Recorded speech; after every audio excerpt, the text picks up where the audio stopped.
Les aventures de Thalia, épisode 17. Thalia a vu si souvent sa mère cuisiner qu'elle se dit que cela ne doit pas être si difficile que ça. Peut-être a-t-elle tout de même hérité de son talent? La jeune fille relève ses manches d'un air décidé en se lançant d'abord dans la confection d'une omelette, un plat réputé facile, parfait pour débuter. Elle attrape les œufs, mais les serre trop fort et ils se brisent dans ses mains. Alors elle se retrouve à fouiller dans son bol pour retrouver les petits morceaux de coquille mélangés au blanc et au jaune. C'est long et elle s'agace de perdre ainsi du temps. « Bon, je réessayerai plus tard, » soupire-t-elle. Thalia s'approche ensuite de la marmite de soupe qui mijote tranquillement.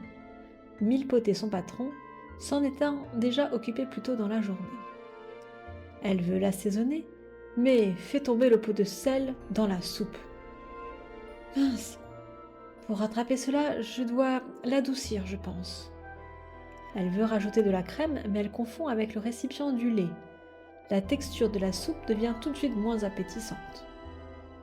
Thalia est dépitée, mais tente de garder le moral. Bon, je vais m'occuper du rôti qui a fini de cuire, cela je ne peux pas le louper comme il est déjà prêt. Mais elle se brûle les doigts en sortant la viande du four et sous l'effet de la douleur, elle fait tomber le plat par terre. C'est une catastrophe. Thalia ne doit pas se décourager. Mille-Pot lui crie « 3 ragoûts de viande !» Ouf, la marmite de ragoût est déjà prête. Mais Thalia se rend compte que le fond commence à brûler parce qu'elle n'a pas continué à remuer. Elle remplit les assiettes avec de grosses louchées qui éclaboussent partout. Ça y est, son tablier est maculé de petites taches et elle en a même reçu un peu sur ses avant-bras. Mais elle arrive à passer à Mille-Pot sa commande. Quand elle se retourne, catastrophe! Le petit animal bleu qu'elle avait rencontré dans la rue est dans la cuisine. Et il marche en se dandinant dans une belle tourte prête à être enfournée. Attention! Thalia essaye de chasser l'animal et de sauver la tourte comme elle peut. Impossible de tout recommencer. Bon, elle décide que ce sera une quiche plutôt qu'une tourte. Elle enlève la pâte du dessus qui porte encore les empreintes de la créature. Allez, oust! Drôle de bestiole dont j'ignore le nom. 2 soupes au crouton et 2 assiettes de pain épaté. Ouf, cela lui semble à sa portée. Elle tente de trancher la miche, mais elle ne parvient qu'à déchiqueter. Elle change de couteau pour un résultat à peine plus acceptable. Elle se retourne vers la soupe et voit avec horreur que l'animal bleu renverse le pot de muscade dans la marmite. Quelle catastrophe! Vite, elle parvient à repêcher le pot et surtout tente de récupérer le maximum de muscade avec une cuillère. Elle espère que la soupe sera ainsi sauvée. Thalia balance les morceaux de pâté sur les tranches de pain, comme si c'était des assiettes, et transvase la soupe dans des bols. Encore les croûtons à faire revenir à la poêle. Elle prend les brisures de pain qu'elle vient de faire en tentant d'en trancher dans la miche, les fait revenir à la poêle avec du beurre. Elle en brûle la moitié, mais l'autre partie peut être jetée dans la soupe. C'est prêt, Mille-Pot. Thalia est en nage. Pourtant, elle n'a fait sortir de sa cuisine que 7 assiettes, et rien qu'elle n'ait elle-même cuisiné. Le patron arrive, toujours rougeoyant, mais un brin moins essoufflé.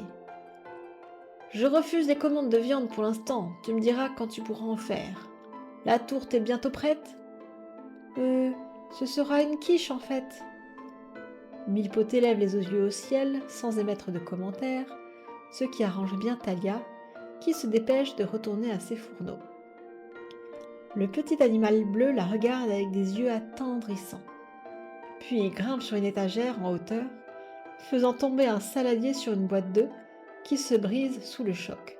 « Tu es mignon, mais tu es une vraie catastrophe !» soupire Thalia. « Allez, va-t'en!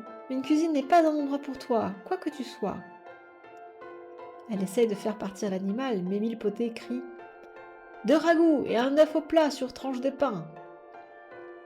Thalia soupire. Elle remue le ragoût dans sa marmite qui a encore un peu plus accroché au fond. Il va finir par avoir un vrai goût de brûlé, celui-ci.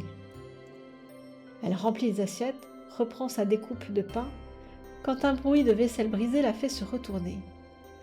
L'animal bleu est descendu de son perchoir en faisant encore une fois des dégâts. Mais il est si mignon que Talia, déjà désespérée, n'arrive plus à se fâcher. Il file sous le four pendant qu'elle ramasse les débris. Une vraie catastrophe, même si tu es Mimi. Une cata-Mimi. Elle se penche pour mieux voir où l'animal est pelotonné, quand elle se rend compte alors qu'il faut tout de suite sortir la quiche du four au risque qu'elle ne soit carbonisée. Bon, mon petit cata-Mimi, au moins tu m'auras permis d'éviter de brûler encore un plat. Elle se dit que le nom de la bestiole est tout trouvé.